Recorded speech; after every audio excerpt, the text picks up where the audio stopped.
Ramadan. Selamat menunaikan ibadah Ramadan. Kita menunggu hasil sidang isbat 1 Ramadan yang insya Allah akan serentak 1 Maret 2025.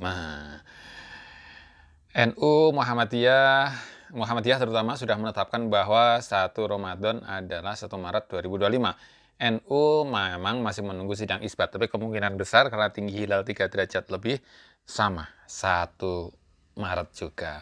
Oke, kita akan menawarkan solusi karena kemungkinan ada perbedaan ya, terutama untuk kalau berdasarkan ru'yat ya. Jadi kita akan menggarisbawahi ada 3 nih ya, ada metode hisab, metode ru'yat, dan kalender Hijriah Global Tunggal KHGT. Ini yang tadinya Muhammadiyah diperkirakan akan memakainya, tapi ternyata barangkali masih tahun depan ya, karena pakai wujudul hilal.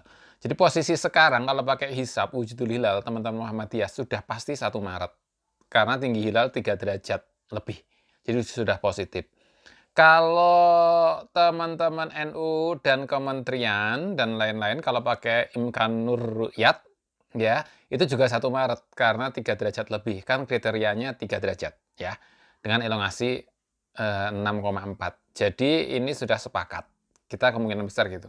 Tapi kan harus nunggu ru'yat dulu, Paman. Ya, kalau kayak Arab Saudi kan ru'yat. Jadi nunggu sore ini bagaimana hasilnya. Kalau hilal kelihatan jadi 1 Maret, kalau hilal tidak kelihatan menjadi 2 Maret. Jadi masih ada kemungkinan 2 Maret karena tahun baru Hijriah kemarin teman-teman NU itu karena hilalnya tidak teramati, maka menjadi mundur 1 hari. Ya, gitu. Jadi masih memungkinkan. Solusinya gimana, Paman? Oke, KHGT, kalender global nih ya, sebetulnya kalender global itu kemungkinan 1 Maret karena memang kalaupun di Indonesia tidak teramati, 3 derajat masih rendah, kan mungkin aja di Amerika udah 7 derajat, 8 derajat, sudah sangat tinggi. Jadi 1 Maret oke. Bahkan ada juga yang lebih awal, 28 Februari, karena penentunya adalah konjungsi. Jadi konjungsi sudah terjadi 28 Februari, maka langsung masuk kepada 1 Ramadan. Ya, apapun pilihan kita, selamat menunaikan ibadah Ramadan dan saling respek toleransi. Kira-kira seperti ini 3 derajat 6,4 yang ditetapkan sekarang ya oleh Mabims. Jadi fenomenanya sama, perhitungannya sama, cuma menyikapinya berbeda, interpretasinya berbeda. Ini Paman Apik yang mengusulkan ya rekomendasi. 1. Penetapan 21 hari lebih awal. Jadi jangan sekarang. Karena kalau sekarang tuh teman-teman kita di Papua, misalkan kalau penetapan di Jakarta itu jam 19 ya, habis maghrib, 19 malam, di Papua tuh sudah 21, terlalu malam gitu ya. Jadi harus 21 hari lebih awal, sehingga teman-teman di Papua juga bisa menetapkan lebih awal, atau lebih awal lagi juga boleh. Dan yang kedua poinnya adalah program riset.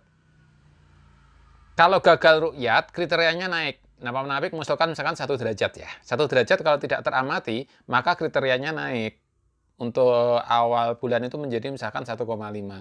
Karena 1 derajat tidak teramati. Atau kalau sukses yang kedua, malah kriteria turun. Jadi kalau 1 derajat ternyata teramati, berarti untuk tahun depan berani dong di bawah 1, 0,9 misalnya. Nah, gitu ya. Jadi makin berani, progresif gitu ya. Berdasarkan data puluhan tahun, bahkan ratusan tahun ini ya, kriteria di tanggal 29 tinggi hilal yang bisa teramati itu 0,9 derajat ya, di bawah 1 derajat ya, sampai 7,4. Ini ya, ini datanya. Jadi memang memungkinkan saja 1 derajat. Oke, jadi rekomendasi Paman Apik adalah 1. Semua pihak bermusyawarah menetapkan kriteria awal haraki. Paman Apik nyebutnya haraki ya, katanya, yaitu gerak ya, 1 derajat misal. Kemudian menyepakati metode hisab yang dipakai, sebaran lokasi pengukuran, dan pijakan bersama tanggal 29. Metode hisabnya itu disepakati meskipun banyak, ya gitu.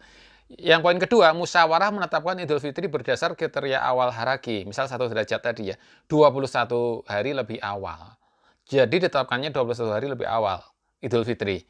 Nah, kalau Ramadan perlu juga bisa. Kalau Paman Apik yang terutama Idul Fitri kalau untuk Indonesia ya.